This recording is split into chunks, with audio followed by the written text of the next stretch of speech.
Cognition. We're here with Kimmy, who's going to show us and tell us all about the many activities that are here. And I just look behind us, and this is just one. So, Kimmy, tell us a little bit about the Discover Tree. Yes. Yeah, you have to give me context like that because I will just talk about all the things. We'll be here for an hour. Right? Yes. So the Discover Tree is one of our original exhibits. This was sponsored. We had a grant from Rotary Charities of Traverse City that helped us build a lot of these custom exhibits. This was a dream of ours to have something that was a structure, but it was interactive. Gotcha. And so this is where we've got some pulley action going on. We also have an ant formicarium, which you'll notice there are no ants in there. We do have some decoy ants, and to make it interactive, you can actually move them through. But these are just holding us off. We actually have an ant colony. They're in the fridge. They're sleeping. Yes, they're sleeping. It's not time for them to move into the tree yet. So it's almost, they're big enough. Once their hibernation is over, they'll be living in the tree. And this is just one of many exhibits here. What are some of your favorite, Kimmy? Oh, that's I know not it's a bit of a fair. loaded question. That's not fair. Okay, we have a heritage orchard. So this is a very artistic orchard scape where you can actually harvest the fruit from the trees if it's the right season. So apples and cherries are the fruit that you can harvest in our orchard, but it might be fall and you have fall leaves to pick.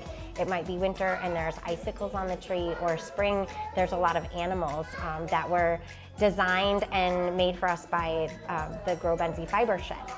So what a wonderful way to introduce kids to agriculture. And it's that we're not going to show you a picture of it and make you read a book about it. Experience it for yourself. Right. So there's buckets to harvest the fruit, and then sometimes the fruit ends up in our little market in baskets, or sometimes it ends up in the cafe and something that they make.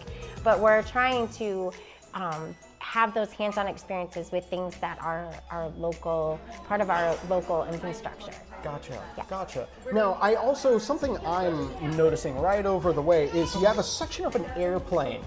What's that all about? Okay, so we have, I don't know if you noticed when you pulled up, but there's an airplane on our roof. Lo and behold, like an airplane's donated to us, and this project of getting it on the roof starts. I want people to be able to go into it like an observation deck. And our volunteer engineers were like, Kimmy, let us just worry about getting the airplane on the roof and not the children. So the Cessna is a consolation airplane. Gotcha. So that kids can go in an airplane but stay on the ground for now. I'm not saying it's not going to happen someday. And that was donated by NMC, and we've got like gadgets and switches inside, and it's a great intro to aviation. Which then we have a flight simulator in our virtual reality system. So we're trying to build layers of play, interaction, experience, learning. There's a wind simulator. There's a fish tank with some incredibly rare fish. There's kinetic building stations. You have static stations, circuit stations. And a bike that generates electricity. How does that work? Yeah, so you have to, there's a very beautifully painted wall. My mom actually painted that mural, so that's pretty special. This is our first grant from the Benzie Sunrise Rotary. We used funds and had this idea to power not just a light bulb when you pedal a bike, but different things. So there is a little switchboard. You can choose which elements of the mural you want to power, and then you have to pedal for it. And some things are harder to power than others. The lightning is definitely the most challenging entity. So we like to build kids up to that one. How do you decide what exhibits to bring in? Because there's so much going on everywhere you look. It almost feels like there's no room for more exhibits, but more exhibits keep showing up. Yes.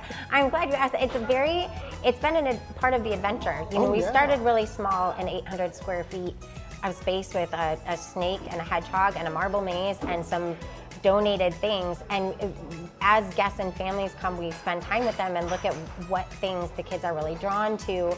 And so that's really directed all the things that we've maybe we purchase it on a larger scale, or we take this idea and expand on it.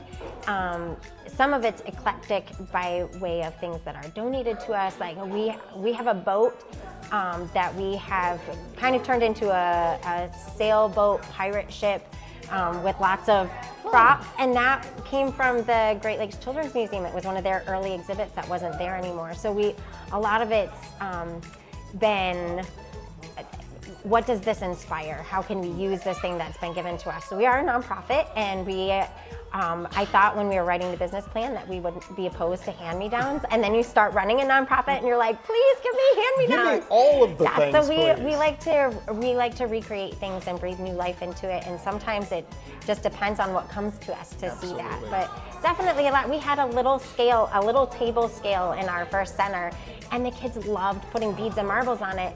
And so now behind you is a floor scale that we have pumpkins on at the moment. The ferret goes on that scale, blocks go on that scale, and that aspect of balancing things out and having moving parts is really attractive to kids. And it's STEM, and you don't even have to think about it. Kimmy, we could go on and on. You have maker spaces, static stations.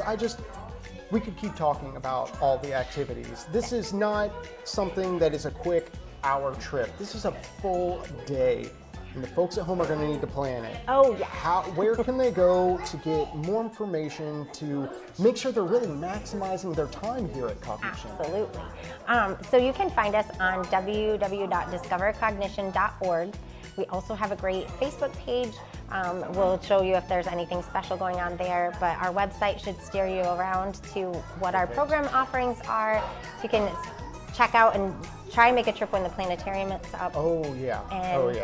Yeah, we'd love to have you, and bring your friends. And of course, as always, we are going to make sure that all the information you need to connect with Kimmy and all the links you need to plan your trip out to Cognition, it's all going to be available after the show today over on 9and10news.com.